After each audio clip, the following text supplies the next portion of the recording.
जब पितामह भीष्म बाणों की सैया पर लेटे अपनी अंतिम सांसें गिन रहे थे, तब उनसे पांडवों और कौरवों की ओर से सभी लोग ज्ञान लेने के लिए आए। पितामह भीष्म ने कौरवों और पांडवों को दोनों को एक समान ज्ञान दिया।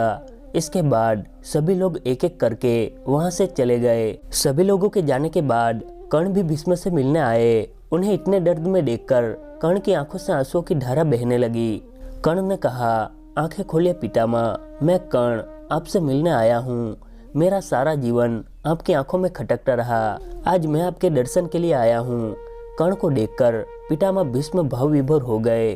उन्होंने अपने पास खड़े सैनिकों को इशारे से पीछे हटने को कहा और कर्ण का हाथ पकड़ लिया, जैसे मानो एक पिता अपने पुत्र से जन्मों बाद मिल रहा हो। पितामह भीष्म ने कर्ण से कहा, अच्छा हुआ तुम आज मुझसे मिलने आ गए। तुम्हारे कल्याण के लिए हमारा बात करना बहुत जरूरी है। कर्ण ने कहा, पितामह आपने कभी मुझे पसंद नहीं किया, लेकिन आपकी ऐसी हालत देखकर मैं बहुत दुखी हूँ।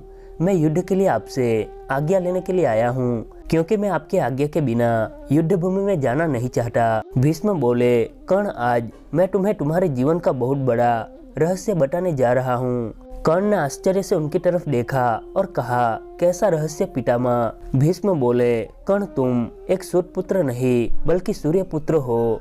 तुम्हारा जन्म कुंती के गर्भ से हुआ था। तुम सूर्य देव का आशीर्वाद हो। यही वजह है कि तुम्हें जन्म से कवच और कुंडल प्राप्त है, लेकिन विपरीत परिस्थितियों के चलते कुंती को तुम्हें जन्म लेते ही त्यागना पड़ा। तुम्हारा सच मुझे खुद नारद ने बताया था। हे कर्ण, मेरे मन में तुम्हारे लिए कोई द्वेष नहीं है।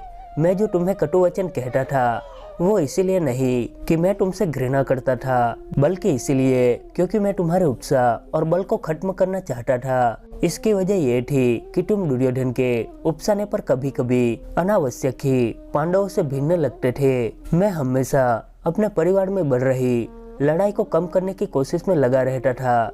इसकी वजह से मैंने कई बार तुम्हें सभा में उल्टे सीधे शब्द कहे, जबकि मैं जानता था कि तुम शक्ति और बल में श्री कृष्ण और अर्जुन के बराबर हो। तुमने कई शक्तिशाली राजाओं को हार का स्वाद चखाया है। पुत्र कर्ण, मेरे मन में तुम्हारे लिए जो भी गलत भावना और द्वेष था वो सच अब खत्म हो चुका है। पितामह भीष्म से अपनी तारीफ सुनकर कर्ण को बहुत खुशी हुई, पर वो इस बात से हैरान भी था कि पितामह ये सब कुछ पहले से जानते थे। उसने हाथ जोड़कर भीष्म से कहा, पितामह आप जो रहस्य मुझे बता रहे हैं वो मैं पहले से जानता हूँ। मुझे तो आश्चर्य है कि आप ये सारी बात पहले से जानते थे, फिर भी आपने मुझसे कभी इस बारे में कुछ नहीं कहा। आप जो कह रहे हैं वो सब सच है। मैं सूत पुत्र नहीं बल्कि कुंती पुत्र हूँ, लेकिन मेरा पालन पोषण एक सूत के घर में ही हुआ था। हमेशा से मेरे मित्र दुर्योधन ने मेरा साथ दिया और मैं उसकी मित्रता से खुश हूँ।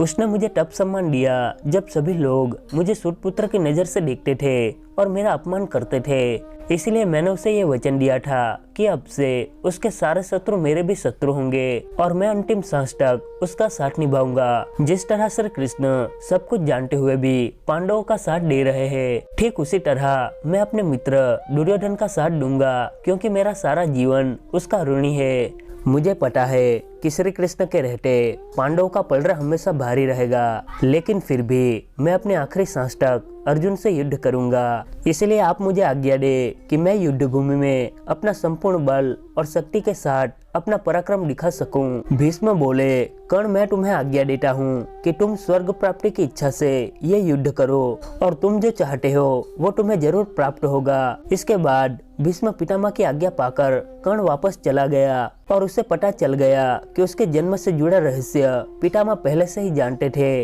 लेकिन किसी को कहा नहीं। मित्रों, आज के लिए बस इतना ही। हमें दीजिए आज्ञा। आज का दिन आपका शुभ रहे। जय श्री राम।